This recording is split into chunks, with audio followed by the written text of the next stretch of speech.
Hey guys, it's Dr. May here. I'm here to talk to you today about radical acceptance, which is a distress tolerance skill. And it's one of the most popular and meaningful distress tolerance skills that we have. So I'm really excited to talk to you about that today. All right, so we're going to share the screen so we could have a good discussion about this today. Have any of you guys heard of radical acceptance before? Well, I hope so. Otherwise, today's your lucky day, my friends. We're going to go over it in a lot of detail. Okay, so quick review as usual. Distress tolerance. They're a group of skills that allow us to get through difficult situations when we're not able to change them, at least not right away, and it helps us survive them and do it safely and not make anything worse. Okay, so today's skill for distress tolerance is radical acceptance.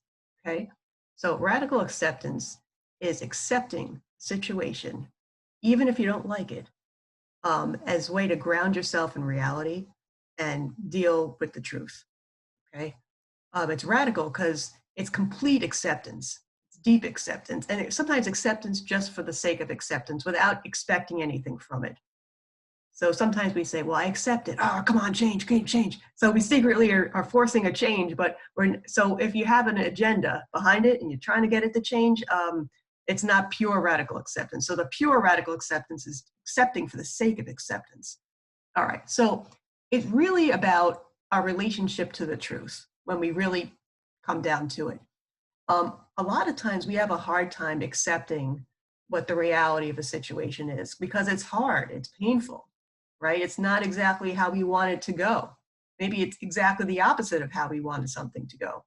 And it brings up a lot of uncomfortable, disturbing feelings and disappointments and shame and everything else. Okay, so letting the truth in is a big challenge. And that's often why they say we practice radical acceptance. You don't just accept it and then it's all over. Okay, sometimes it's an ongoing process of accepting reality. Okay, and so it's important to start to think about, like, what truths in my life about myself, about other people, about my situation are hard for me to let in, and why. And that's something you can go over in a journal maybe, or with a therapist or a friend. But it's important to identify those areas in your life that you're struggling to radically accept, because those are the ones that are going to need the most work. Okay. So what does radical acceptance involve? So we're just going to unpack it a little bit, give you a little more information about how to do this, since we're going to keep talking about it. All right, so one of the things that involves is to try to step back from your emotional mind and put on your glasses, even if they're metaphorical glasses, so you could see reality clearly and allow yourself to let in the truth. It's acknowledging it, what is in this moment, even if you don't like it. And a lot of times, the situations where you really need to practice radical acceptance are situations that you really don't like. It's about letting go of struggling and fighting against reality.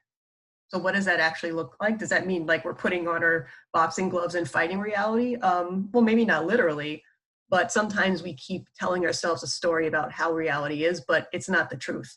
Or we keep defending ourselves, or we keep engaging in target behaviors that take us away from reality, and do all kinds of avoidance mechanisms. So it's letting some of that go and stopping the fight, trying to just allow it to be there and know that you could survive it if you start to let it in, perhaps with support, but you really can survive it. So it's moving from the fantasy you've created in your mind to the reality of truth and facts. So ultimately, whenever something happens, we tell ourselves a story about it. And the story we tell may or may not be really based much in the truth. Sometimes we lie to ourselves because the lies are easier to accept than the truth. So we have to slowly start to let go of some of these false stories and fantasies so we can deal more clearly with what's actually happening. And part of the radical is accepting with your mind, body, and spirit or soul. So it's completely allowing yourself to let it in. Okay, not just on an intellectual level, but in your heart too. Okay, here's a diagram that's kind of useful for this skill. So every event that occurs has multiple causes. And if you've ever done a behavior chain analysis to look at maybe one of your target behaviors and how they happened, you'll realize that a lot of things lead up to every single moment. And if we keep doing the same things and exposing ourselves to the same people and the same situations and the same interpretations of events, we're going to keep recreating the same types of realities. So if we want reality to change, we need to create different causes. Otherwise, we can't expect anything else. So part of the radical acceptance is saying, listen, I radically accept that if I keep exposing myself to these same causes over and over and over again, it makes sense that I keep experiencing this kind of reality over and over again. I radically accept that this is what comes from that. Okay? And therefore, everything is as it should be because all these causes lead to this reality, and that makes total sense. Okay? So, how do we replace the causes? Well, we got to be aware of what we're doing, right? We have to have some acceptance of like, this is actually what's happening. Okay, I'm going to tell you a little story. A number of years ago, when I was still a psychology student, an extern, I was working with a man who lived in a supportive apartment with a few other guys.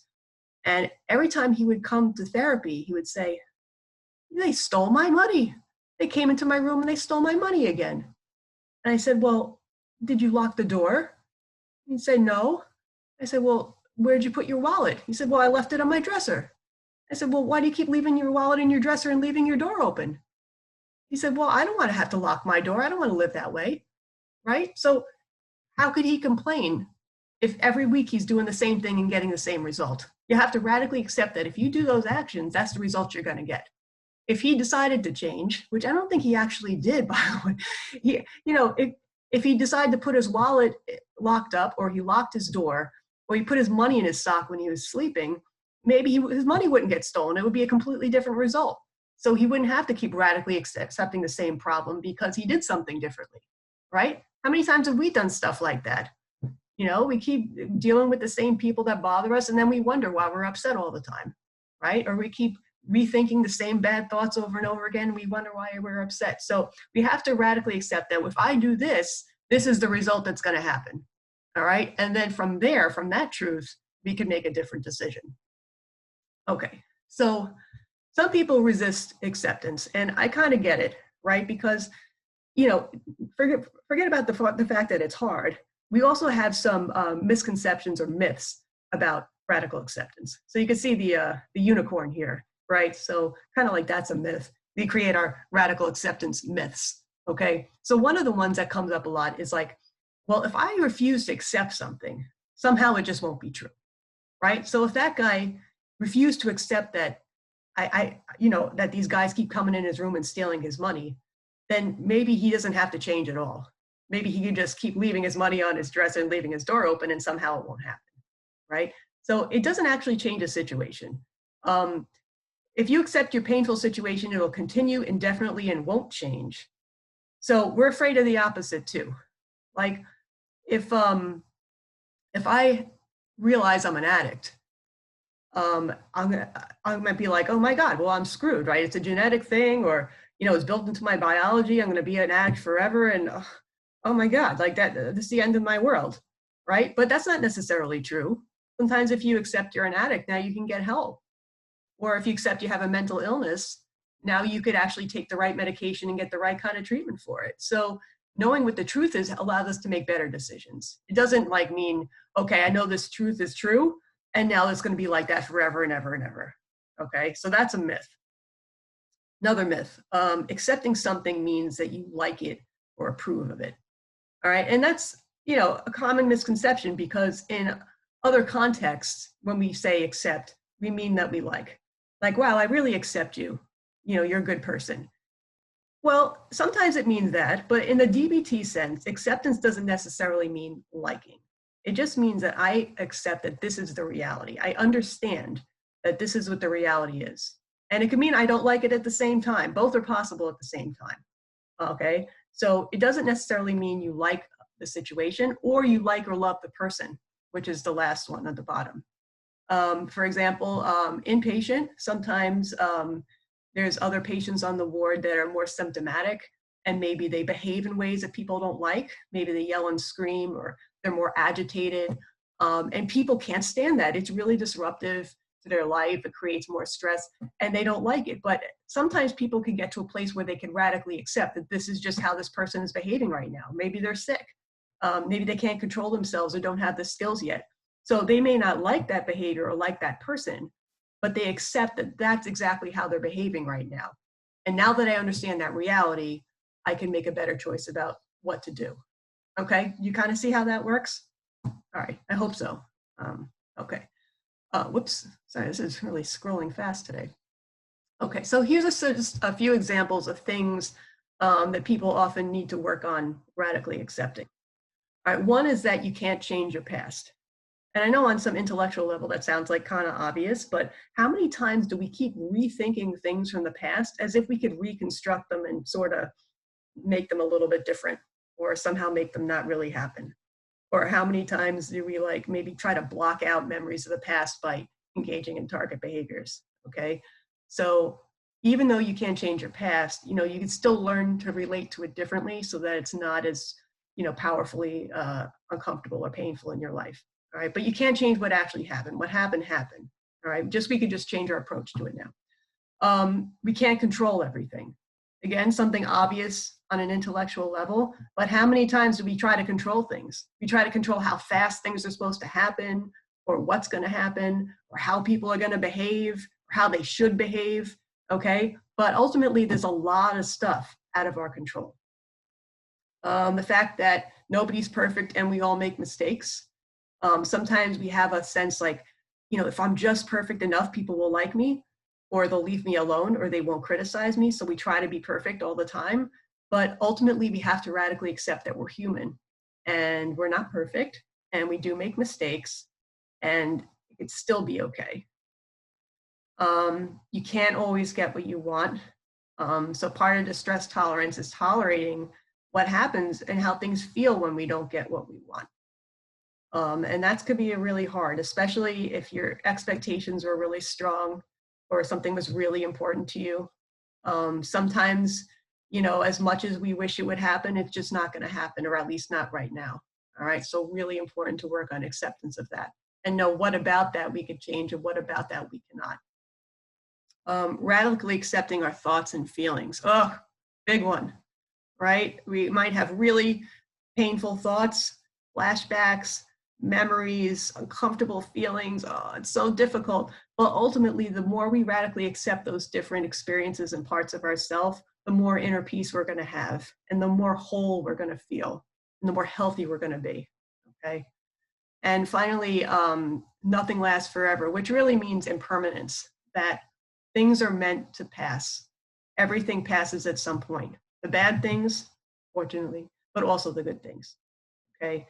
And sometimes when we try to hold on to things too long or cling to things that are meant to end, such as relationships, it creates a whole lot of more suffering. So we need to understand that not everything's going to last forever, and certain things are meant to move on so we can make space for other things in our life. Okay. So these are, again, just some common examples of things we have to work on radically accepting. Okay. Here's a diagram that I created. It's not from DBT, but I think it kind of illustrates the point of how radical acceptance can help. Okay, so as you can see on both the left side and the right side, the blue circle represents the original pain that we have of the situation. Okay, so whatever it is that happened, it creates a certain level of emotional distress or pain. And how we respond to that can make a really big difference. So on the left side is what we end up doing more commonly, like reflexively, more out of habit. So if we're in pain and then we start to think, oh, this shouldn't happen, and this sucks, and this is stupid, and I'm going to engage my target behaviors to distract myself from this, or I'm going to show you, and I'm going to do this and that, right? All of a sudden, the situation is getting bigger. It's getting worse. It's like throwing logs on the fire. So the red circle that's bigger than the blue circle is a representation of how that pain starts to expand when we respond to it in the ways that I described below, right? So in these ways that kind of represent a lack of acceptance, it just makes the situation more painful and maybe last longer, okay? On the right side Also, same original pain, maybe triggered by the same situation. But when we respond to it with radical acceptance, we radically accept that this is what happened and this is what it is. Maybe we even are able to be kind to ourselves or in our emotions in that situation. Maybe we could forgive the person that offended us or forgive ourselves for how we responded. Maybe we could have compassion toward the other person or ourselves or some level of validation. All that makes the pain not have to get worse. And sometimes it actually makes it better. So while the pain may always be part of life, we could also have a choice about how we respond to it. Okay, so keep these diagrams in your mind and mindfully recognize what your habitual way of responding to the pain is. And then perhaps choose radical acceptance instead of the usual and see what happens. Try an experiment. Okay, so willfulness and willingness, important concepts to keep in mind with regard to radical acceptance. So the willfulness is what we do when we're fighting reality, when we're not willing to open our eyes to the truth, when we're kind of like that stubborn mule on the top left side of the screen. You know, it's not true. I don't want to deal with it. It should be different. It's not fair. That's all that stubborn mule kind of stuff. Or the kid with his fingers in his ears. I don't want to hear it. I don't want to see it. I don't want to deal with it, right? That's not radical acceptance. That's kind of like the stuff that makes things worse and create more suffering. On the right, the willingness is more associated with radical acceptance. So that's kind of like allowing reality in, being willing to listen to what the reality is trying to tell us. And like it says in the bottom, facing reality as it is, not as it was or as you wish it would be. Okay? Totally being receptive to the truth. Okay? And therefore, the choices that we're going to need to make based on that truth. Okay? All right, so talking about radical, right? So like I said before, it's not just an intellectual thing, it's a mind, body, spirit thing. So how do we radically accept with our body? All right, starts with a posture, right? If you think about a posture for lack of acceptance, I bet you can come up with it. It's probably something like hands folded across your chest, kind of like tightening up, okay? Maybe closing your eyes, not letting it in, okay? So that's a posture of not accepting. And if you check in with yourself and you notice that you're holding that posture, it's going to be much harder to radically accept the situation because your body is going to communicate a lack of acceptance to your mind. So if you start by changing your posture to a more open, relaxed, willing stance, it actually helps your mind to radically accept. DBT, they talk about willing hands, which are kind of shown in the picture on the top right and also on the bottom left. So it's hands open and receptive, as if you're receiving the reality, as if it's just going to fall into your hands and you're going to take it with you. Okay, a lack of acceptance would probably be more like a closed fist, like you're not going to receive anything. Okay, you're going to fight.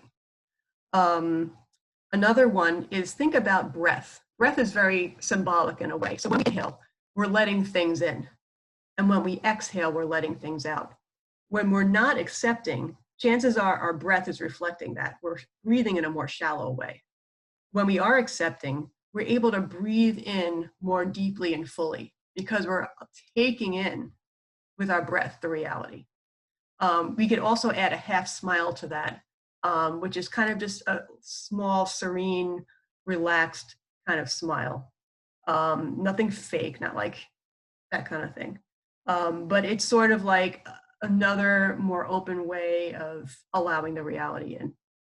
Another one is hand on your heart. So you're with your heart, centering your heart center with the acceptance of reality, because it's not just here. We're trying to accept here. Okay, and one of the things to remember again, which I did say briefly before, but I'm going to emphasize, is that radical acceptance is a process. You can't just say, all right, well, right now, okay, I radically accepted this situation and I'm good to go.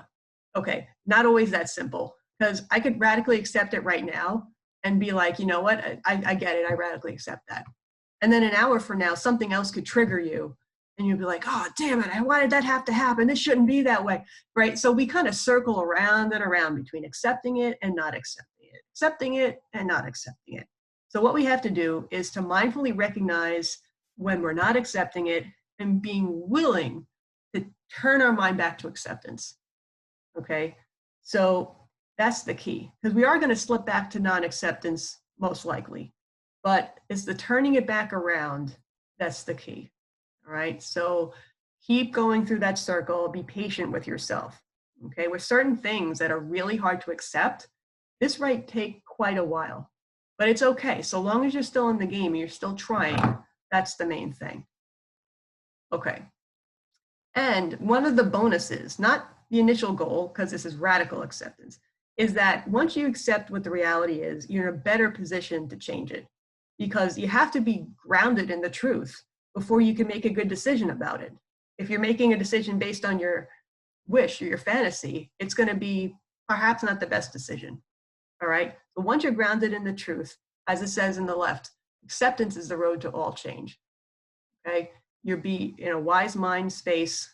Radical acceptance is a wise mind kind of a thing. And now from there, the decision can come. And sometimes we know what we need to do, but we're a little afraid to do it.